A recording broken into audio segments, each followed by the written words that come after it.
बिस्मिल्लाहिर्रहमानिर्रहीम। अस्सलामु अलैकुम वरहमतुल्लाहि वबरकातुह। जी मोहतरम सामीन नाज़रीन, मैं हूँ आपका मेज़बान अब्दुस्सत्तार। दिल बहुत दुखी है। हम एक ऐसे मुल्क में रह रहे थे जो कि सोने और जवाहरात से बहुत ही कीमती मुल्क, ऐसे समझो मैं कहूँगा कि था, है नहीं कि था, लेकिन हुक्मरानों ने मेरे इस अजीम वतन को तबाह बर्बाद करके रख दिया है, इस अवाम को ज़लील व ख्वार करके रख दिया है। और फिर यह होता है, अजीब एक कशमकश है, समझ नहीं आती कि जब ये वोट लेकर ईवानों में पहुंचते हैं तो इनके अंदर एक फिरौनियत पैदा हो जाती है, कारून बन जाते हैं, अवाम का सिर्फ नाम इस्तेमाल करते हैं। जिस पार्टी को देखो वो कहती है कि अवाम मेरे साथ है, अवाम मेरे साथ है। खाक अवाम आपके साथ है, आप अवाम में निकलें तो सही।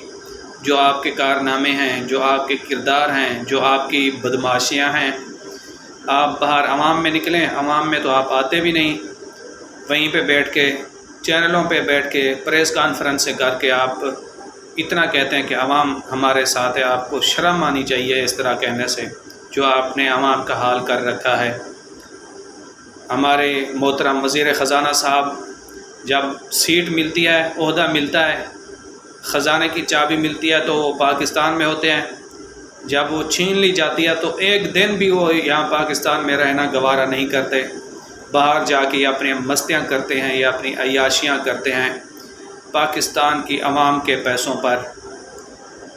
बहुत दुख हो रहा है। वो जनाब क्या फरमा रहे थे कि महंगाई का गरीब आवाम पे बराह रास्त कोई असर नहीं पड़ेगा। इंतहाई अफसोस के साथ कहना पड़ रहा है, अभी तक बिल पास हुए भी नहीं असम्बलियों से, महंगाई पहले से शुरू हो गई है। पेट्रोल का इन्होंने पहले से ही बंदोबस्त कर दिया, महंगा कर दिया। उसके साथ साथ पेट्रोल महंगे होने की देर थी, और चीज़ें देखें, घी को देखें, आटा नायाब है, आटा मिल नहीं रहा। पहले ये ऐलान हुआ था कि मर्द जाके 10 किलो की थैली आटा ले आएँ, और वो भी सारा दिन। इतनी तक मुझे पता चला कि रात को 2-2, 3-3 बजे मर्द हजरात अपने घरों से निकल कर रात को, आधी रात को घरों से निकल के वहाँ पे लाइन में लगते थे कि अल्लाह करे हमें आटा मिल जाए।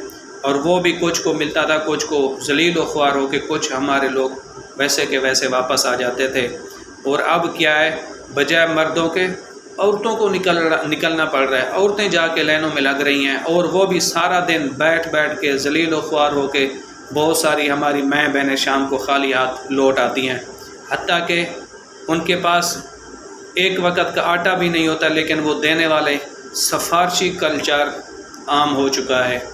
अफसोस है, बहुत ही अफसोस है। नीचे से लेकर ऊपर तक यही करप्शन, यही सफारिश जिसने हमारे मुल्क को तबाह बर्बाद करके रख दिया है।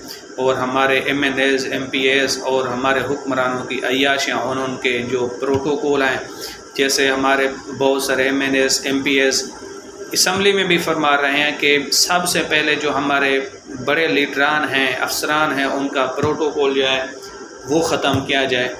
उनके गैस के बिल माफ़ हैं, मुराद में उनको दी जाती हैं, बिजली के माफ़ वो उनको गवर्नमेंट दे रही है। और इसी तरह उनको बहुत बड़े बंगले वो भी गवर्नमेंट ने उनको दिए हुए हैं रिहाइश पे, और एक बंगला भी नहीं है। हर ऐसे समझो सूबाई सतह पे उनको अलग अलग, और मरकज़ी विफाक में उनको अलग अलग बंगले दिए हुए हैं, जो कि इंतहाई अफसोस की बात है। और यही बात है कि गरीब अपना हक़ अदा कर रहा है, भूखा होके, नंगा होके, परेशान जलील होके, जैसा कैसा हो के, फिर भी वो पाकिस्तान के साथ खड़ा है। लेकिन ये हुक्मरान जो भी आता है यहाँ पे सिर्फ ड्यूटी करने आता है, अपनी हुक्मरानी करने आता है। उसके बाद देखो कौन सा ऐसा हमारा बड़ा हुक्मरान है جو ریٹائر ہوتے ہی وہ پاکستان میں بیٹھا ہو، باہر جا کے ان کے پراپرٹیز دیکھو، ان کے بڑے بڑے محلات دیکھو، سارا کہاں سے آیا؟ پاکستان کے عوام کو انہوں نے نچوڑ کے رکھ دیا ہے، ان کا خون پسینہ جو انہوں نے بالکل سوکھا کر دیا ہے۔ تو میں اتنا کہوں گا کہ کچھ تو آپ احساس کریں اس غریب عوام کا جنہوں نے آپ کو یہاں تک پہنچایا ہوا ہے۔ ایسا نہ ہو کہ کل جیسے آپ اب الیکشن میں آنے سے ڈر رہے ہیں، بھاگ رہے ہیں کہ عوام میں نکلیں گے تو آپ کو جوتے پڑیں گے، اسی وجہ سے تو آپ الیکشن میں نہیں نکل رہے۔ تو یہی آپ خدا کا خوف کریں، خدا کا خوف کریں، ظالموں کہیں ایسا نہ ہو کہ غریب عوام کی بد دعائیں آپ کو ڈبو کر لے جائیں، آپ کے خاندانوں کو تباہ و برباد کر جائیں۔ اس سے پہلے خدا کے واسطے اس غریب عوام کا کچھ سوچیں، ہمارے ملک پاکستان کا کچھ سوچیں۔